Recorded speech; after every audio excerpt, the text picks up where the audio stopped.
The monastic rule of the Order of the Holy Cross. The Prologue. The rule of the Order of the Holy Cross is arranged in 3 parts. The first treats of prayer as being, in its most comprehensive and its deepest sense, the very essence of our life as religious. We say in its deepest sense that for vocal prayer demands mental prayer. Mental prayer leads to contemplation. Contemplation to the vision of God and love. We say in its most comprehensive sense, for as religious, we are out to seek perfection, and that not merely from time to time, both abide in purpose, but perfection is possible only as we approach to God, and our progress towards Him is not by steps of body, but by affections of heart, by ever-renewed acts and aspirations which are the very substance of prayer. The state of acquiring perfection, the religious state, must be a state of unceasing prayer. The vocation of our order is not to the contemplative life alone, for that would involve a degree of abstraction from the world which would prevent us from fulfilling those spiritual works of mercy, to which as an order we are called. Yet we must ever regard such a life engaged entirely in the worship of God, and in that worship gaining fresh visions of divine truth, together with a deeper insight into human needs and the difficulties of individual souls, is a source of blessing for the whole Church. Should any member of the order seem called to such a course, through bodily infirmity or by a more interior movement, we are to accept such a vocation, vouchsafed to him as a special gift and a blessing to the whole community.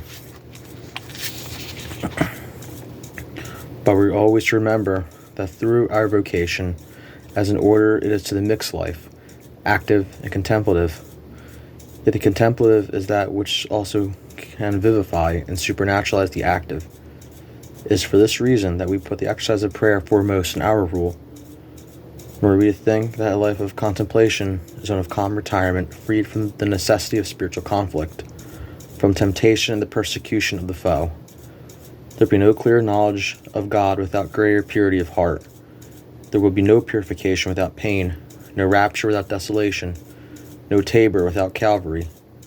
We must therefore have recourse to the standard set before us in our dedication, and we must look up to the cross as witnessing to the struggle with the powers of darkness, to the suffering whereby we are freed from sin, to the triumph already won by our victorious head.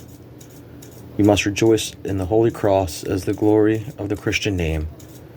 We are to find in the contemplative life cleaving with adoring love to God in the midst of satanic assaults, and the weariness of aridity and apparent failure, the essential characteristic of our life as Christians and as religious.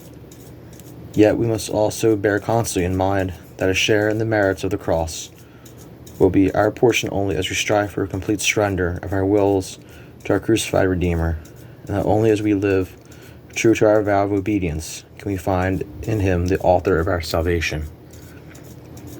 The second part of our rule treats of mortification, for in the use of various forms of penitential austerity, we witness our exile in a world lying in wickedness, and to the presence within us of a cupidity that is ever ready to betray us to our unseen foes.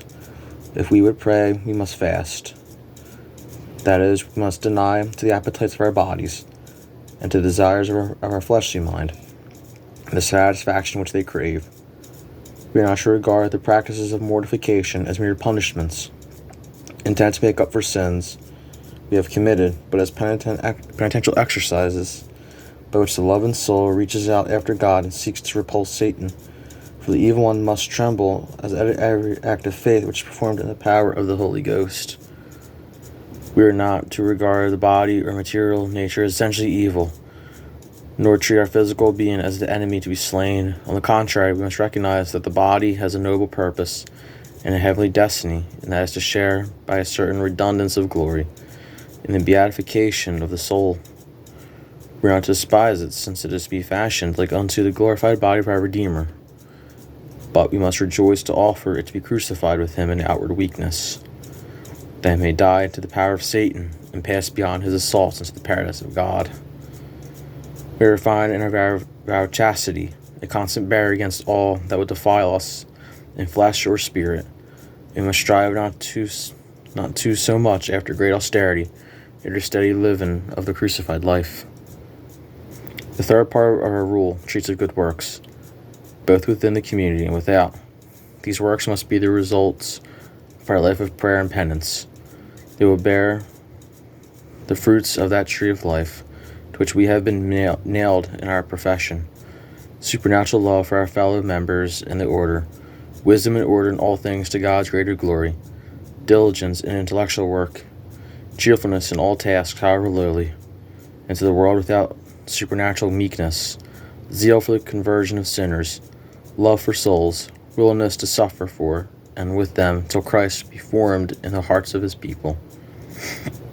We must remember that a religious order has to be ready for new and unexpected opportunities of service at a time when human enterprise, at home and abroad, presses on to new fields of effort, where the church often lags behind in the race. Our position as a religious order sets us free for prompt movements and opens to us the worldwide possibilities. Yet we must lose no time in dreaming of attractive exploits, but rather meet calls as they arise, aiming especially to sanctify those in the ministry of the church, set forth the faith in sermons and conferences, and to rouse and guide souls in missions and retreats. We must constantly be preparing ourselves for any summons that may come, ready to meet whatever opportunity God may provide, and sure that he will accept our faithfulness. In preparation, even if that task we looked up as intended for us is given into other hands, we must be governed in this direction by our vow of poverty, so guard against dependence upon material resources. It will make us to rejoice to find the power of God's almightiness manifested in our weakness, apparent incompetence, or destitution. It will enable us to rejoice to be stripped even to the nakedness and dereliction of the cross, so we may enter into the possession of the kingdom opened there to all believers. This rule does not bind under penalty of mortal or venial sin, unless the requirement is explicitly stated as being in virtue of holy obedience.